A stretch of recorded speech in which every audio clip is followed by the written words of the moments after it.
Bismillahirrahmanirrahim. Assalamualaikum warahmatullahi wabarakatuh. Pada kesempatan kali ini insya Allah kita akan membahas tentang ruislak pada tanah wakaf. Jadi kalau ada yang bertanya, ruislak itu apa? Jadi ruislak itu merupakan take over atau tukar menukar ya. Biasanya ini jatuh pada properti.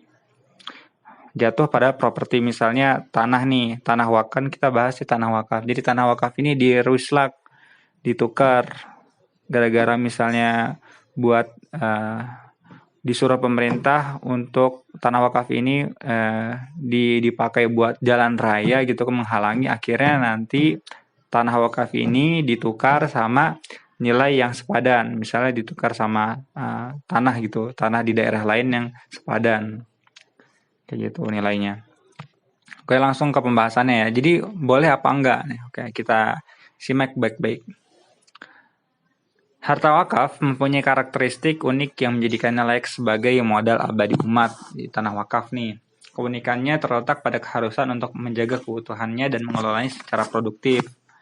Ya, kalau tadi kita di monolog yang sebelumnya kan juga dibilangkan wakaf itu juga, tanah wakaf juga boleh disewakan untuk kegiatan komersial, tapi itu tujuannya tentunya dengan syarat-syarat yang halal yang membolehkan. Dana wakafnya keuntungannya nanti untuk operasional masjid, buat maslahat wakaf gitu, maslahat.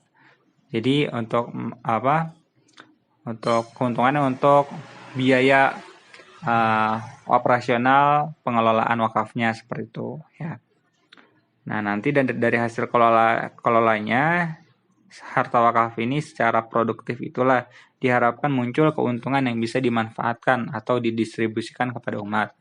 Karena itulah Undang-Undang Nomor 41 Tahun 2004 tentang wakaf pasal 40 menyatakan bahwa harta wakaf tidak boleh dijadikan jaminan, disita, dihibahkan, dijual, diwariskan, ditukar ataupun diruislak maupun dialihkan dalam bentuk pengalihan hak lainnya. Nah, namun di sini ada pengecualian ini, ada pengecualiannya. Namun, apabila harta wakaf terutama tanah hendak digunakan untuk kepentingan umum yang sesuai dengan Rencana Umum Tata Ruang atau RUTR dan berdasarkan ketentuan peraturan perundang-undangan serta tidak bertentangan dengan aturan syariat Islam, maka harta wakaf tersebut bisa ditukar dengan harta lainnya yang nilainya minimal sepadan. Misalnya tanah wakaf yang terkena proyek pembangunan jalan bisa ditukar dengan tanah lain yang nilainya minimal sepadan. Yang tadi udah dibilang ya, diganti dengan tanah lain yang nilainya minimal sepadan. Kemudian pasal 41 ayat 2 Undang-Undang Nomor 41 Tahun 2004 tentang wakaf dan pasal 49 ayat 1 PP Nomor 41 Tahun 2006 menjelaskan penukaran harta wakaf bisa dilakukan setelah ada izin tertulis dari Menteri Agama berdasarkan persetujuan Badan Wakaf Indonesia. Menurut Divisi Kelembagaan Badan Wakaf Indonesia, prosedur penukaran ruislak harta benda wakaf adalah sebagai berikut. Jadi prosedur penukaran ruislaknya seperti ini nih. Jadi harus ada prosedurnya. Pertama Nazir mengajukan permohonan tukar ganti atau ruislak kepada Menteri Agama melalui KUA dengan menjelaskan alasan-alasannya. Kemudian Kepala KUA Kecamatan meneruskan permohonan ruislak kepada Kantor Kementerian Agama Kabupaten Kota.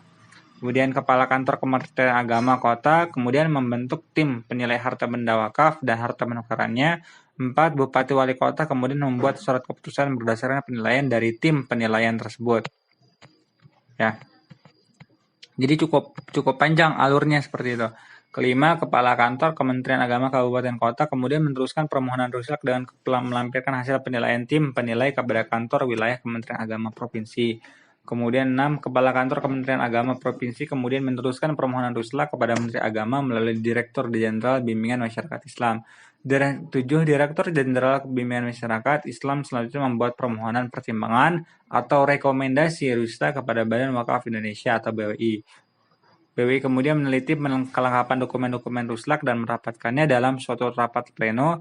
Apabila pleno menyetujui, BWI selanjutnya memberikan rekomendasi ruislak kepada Direktur Jenderal Bimbingan Masyarakat Islam.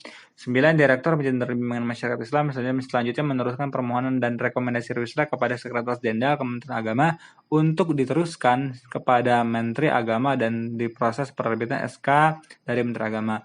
Nah, terakhir, apabila semua dokumen dan prosedur ruislak sudah dinilai benar, maka Menteri Agama kemudian menerbitkan surat izin ruislak. setelah terbit surat izin rusak nih dari Menteri Agama, kalau udah dapetin surat izin rusak dari Menteri Agama, barulah rusak bisa dilaksanakan, dan pembangunan pun baru bisa dilaksanakan setelah keluarnya surat tersebut. Oke, jadi begitu ya teman-teman ya. Jadi kurang lebihnya mohon maaf, semoga bisa difahami dan semoga bisa bermanfaat. Cukup sekian. Assalamualaikum warahmatullahi wabarakatuh.